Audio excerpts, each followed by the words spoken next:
welcome to the last in our questions for Kirsty. What do you make of how the European Union is dealing with the energy crisis compared to how the UK government is dealing with it? So as we sit here and shiver, let's find out.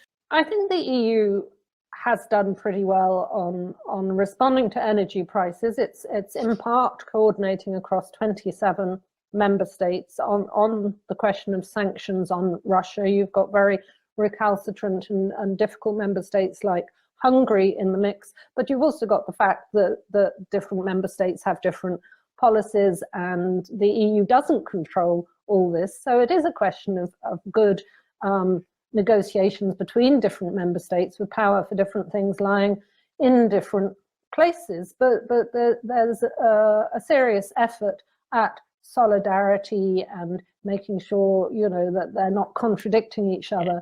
Yeah. At least, whereas I mean, as I understand it, there have been, as you would hope, even with the state of our UK government, there have been contacts between the UK and the rest of the EU about energy supply and so on. But actually, one of the big differences is that, as you know, is that the UK has almost no storage capacity. It got rid of storage capacity. It got rid of it, yeah.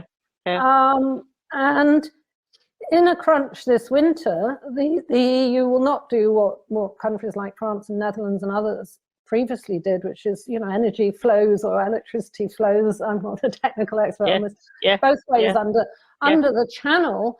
That may not happen. And so, whether we might have to see some rotating power cuts, limits on use or whatever. I think the problem is, in terms of that having a big impact on the debate here, is it doesn't always get that much coverage, and it's not talked about that much. And I would certainly like to see SNP politicians talking more about how the EU works in general, and also how it's responding to this crisis. And you don't have to agree with everything it does, but to talk about it, explain about it, and that needs to happen. I'm not just talking about Nicola Sturgeon or the First Minister, and I think she's very aware of what the EU is doing, but across the range of SNP politicians and MPs, MSPs, councillors, activists, and so on, I think we need to be talking a lot more about Europe, and with enthusiasm, because although, I think if our conversation has sounded a bit gloomy today, my gloom is about the UK government and what it's going to do to the UK and what it's going to do to Scotland.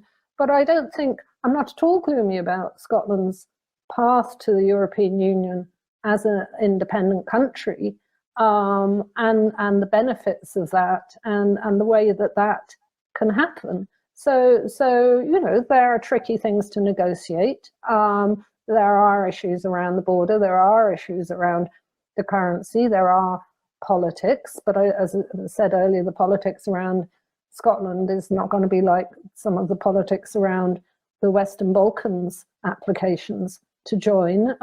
We haven't mentioned Spain, amazingly. It usually comes up as an issue. But as long as the UK recognises an independent Scotland, then there's not going to be an issue, frankly, around.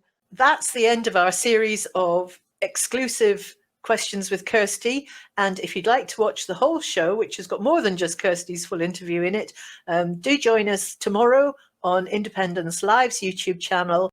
It will premiere at 8 p.m. and will be available on demand after that. Fantastic. Hope to see you then.